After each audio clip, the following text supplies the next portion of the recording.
Sam Raimi is best known for The Evil Dead, Xena, and whatever this is. But what's a director to do after taking a crack at horror, adventure, and the superhero genres? Don't lie to me, you weren't thinking Western, but that's exactly what Sam Raimi did. 1995's The Quick and the Dead is a fun flick in the tradition of the revisionist Western, and boasting an ensemble cast of characters. The idea of a revisionist Western is that it turns at least one of the tropes of the traditional Western on its head. Your typical Western has your male lead, who uses violence to save a community from the forces of disorder, be that outlaws or stereotypes of Native Americans. In The Quick and the Dead, this inversion of the trope is done by having a female protagonist. That's it. It's not a huge deviation, but it is enough to shake things up a bit. As for the cast, it's a star-studded affair of established talent and up-and-comers of the time. When they were making the film, neither Leonardo DiCaprio nor Russell Crowe had really cemented themselves as the Hollywood legends they'd go on to become. They were considered gambles at the time, to the extent that Sharon Stone actually wound up paying Leo herself for his part in the film, which might explain her executive producer credit.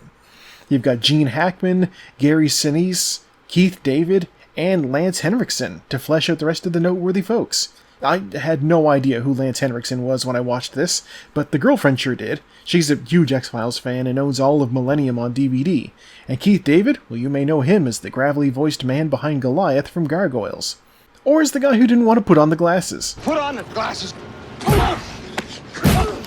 The film opens with our protagonist, Sharon Stone, the lady, riding through the desert and stumbling upon this filthy man digging holes in the dirt. She knocks him silly, steals his hat, and chains him to a wagon. This scene exists solely to let us know that this woman means business and that she can walk the walk as well as talk the talk. And that's really got to be the only reason this scene exists, because we're given no indication who this man is, why they have beef, if they actually even have beef, or even what he's doing digging out there. My best guess is he's looking for buried treasure because he keeps talking about how many paces from the wagon he's got to dig, although he could also just be a prospector who thinks somebody's coming out to jump his claim. Though, prospectors don't usually just dig in the middle of the desert. The lady arrives in town and is immediately dismissed by the innkeeper as a prostitute. And boy, is that a decision he regrets. We get another character establishing scene as a man covered in scars rides up, shoots a man dead, and cuts himself to mark the occasion. He then flirts clumsily with the lady. Remember this guy, because we'll definitely be talking about him again later if he's got this strong of an introduction, right? They actually do a really good job of establishing characters in these early scenes. Ace Hanlon gets shown to be a blowhard immediately. Clay Cantrell is established as a no-nonsense kind of guy. Even this guy, Virgil Sparks, who has one line in the entire film. Virgil Sparks, the pride of Texas. Virgil Sparks, join the list! Has some details peppered in the background for the attentive viewer to pick up on. Though now I'm glad he got unceremoniously gunned down. But that's the real strength of this film, is that everyone, even minor background characters, are given a lot of character. There's no reason for this random shoeshine kid to have this much detail in his design, but here he is with a couple of shticks. He's blind, he somehow is the purveyor of a lot of odd goods in a town where everybody's dirt poor. I don't pretend to know how this town works, but he's definitely working it.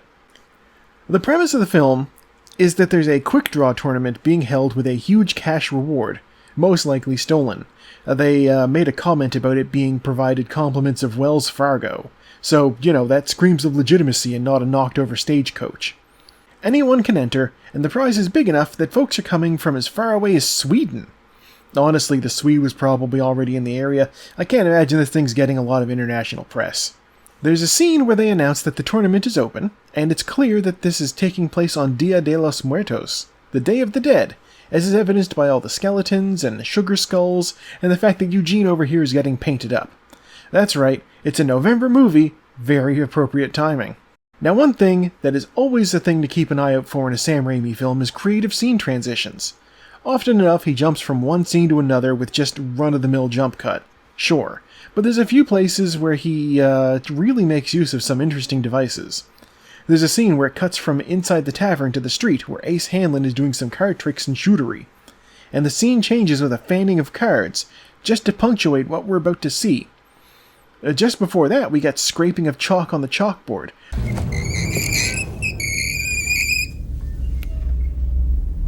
which is an uncomfortable sound to be certain, and the purpose has to be to get the viewer's attention. It kind of reminds me of that one scene transition in Citizen Kane, where there's just a random bird squawking for no good reason. Supposedly, Orson Welles threw that in there just to make sure the audience got a spook, to keep them on their toes and to wake up anyone who was starting to drift off. But what might be the most interesting examples of scene transitions in this are actually narrative pieces. See, this is a tournament with a lot of gunfighters, and we really only care about a handful of them.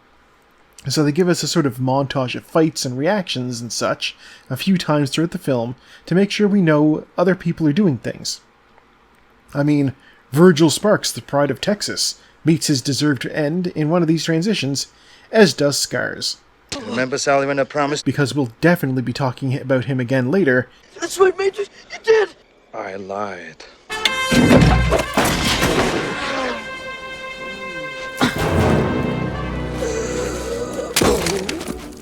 Now, you might call those montages. And they sort of are, but they also serve to transition from one scene to another through fairly non-narrative pictures. And another one of those montage transition things happens just before the Swede and the kid are set to face off. The theme of the movie starts playing, and it cuts to the two of them getting their guns ready. The Swede has a cap and ball revolver that he's painstakingly loading and preparing for optimal action, applying this sort of jelly to the back of the bullets, and tamping them down with a little press. The kid, meanwhile, is just sliding bullets into the back of his revolver. It's basically a contest of practiced experience facing off against natural talent. A lot of the choices of firearms in this film carry that kind of characterization, in fact. When you can tie a character's personality into their weapon, you know you've got a winning scenario. The obvious examples were given just prior, but I'd be remiss if I didn't also include honorable mentions, such as Court's rusty scrap gun foisted on him against his wishes, rusty gun for a rusty fighter, and Sergeant Cantrell's pistol, which is attached to his belt via a contraption called a Bridgeport rig. It's a piece of artifice from the 1880s. It basically lets the gun attach to the belt directly, so you never risk dropping it. It stays holstered the whole time, which is useful, I guess. You just sort of swivel it and you shoot from the hip. It was popular among law enforcement, as I understand it, so it's kind of a peek at this character's backstory. Court has renounced violence, so of course he hasn't got a gun. And he's got a fight to win that day, so they take him to the kid's shop for a weapon. What follows is a fantastic character scene for everyone involved. The kid shows off his collection. He knows his stuff. He has a lot of good options. As he's showing them off, it keeps cutting to Court's reaction to the sounds of gun parts clicking, opening and closing, the spinning of the drum. He gets his hand on a gun for the first time in what's established to be years, and he immediately starts spinning it, cocking the hammer, and it's like he just never put the thing down. He's basically a recovering gun addict falling back into the habit, and it's really well displayed here. This scene gives us another piece of character information between the kid and Herod. We knew already that the kid is his son, but not that Herod is denying him. He keeps saying he's got farmer's hands rather than gunfighter's hands. He denies that he's his son at all. The look he gave him when he noticed the kid signed up for the tournament? He's just a real bastard to the kid a lot. But as the movie drags on, it becomes clear that they're working at cross purposes. I get the impression that Herod wants his son to avoid the dangerous life that he's led. He puts him down and insists he's slow because he thinks that's going to shake his confidence and lead him to a quiet life. As a last-ditch effort before they finally fight, Herod even straight up tells him, "You've made your point, step down." He's trying, but in actuality it just makes the kid want to prove himself even harder to his father. It's understandable that Herod maybe just isn't the best father figure. I mean, he didn't have a good one himself. He told us in the scene with the lady that his father routinely made them watch people being hanged because he was a judge. And later, he took a gun, put one bullet in it, and took turns pointing at everybody in the room and pulling the trigger, before ending up blowing his own head out. So needless to say, Herod is himself another person in this town that's dealt with a lot of trauma in his life. And like a real-world example, he's passed that trauma on to basically all of our main cast. He killed a priest in front of Court after the priest took them in, and Court blames himself for that. He's responsible for Lady's father's death, and he just keeps gaslighting the kid. I mean, the lady, it's revealed that as a young girl, she was given the option to save her father from hanging by shooting the rope. She got 3 shots, and she ended up just putting the first bullet right in his head. Absolutely brutal. And Gene Hackman's line as they ride off, that's close enough. We get a little look into Herod's private life, and I just need to comment on his house. It's weird. He lives in a weird house. The rest of this town is your standard Western fare, and then his house has this weird collage of rooftops and a bronze sculpture on the veranda. Inside, it's absolutely opulent and full of his lifetime of ill-gotten goods, and it's just something that's meant to set him apart from the rest of the town. He literally inhabits his own separate space. This comes back later when the lady and Eugene fight in the rain. He's out there watching them battle, and he's standing under his umbrella. Everyone's getting soaked, but he's completely spotless. He is separate from everything. I should also mention that Eugene got what was coming to him. He was getting nasty with the innkeeper's young daughter, emphasis on young, total sleazeball, and the lady shot him in the dick.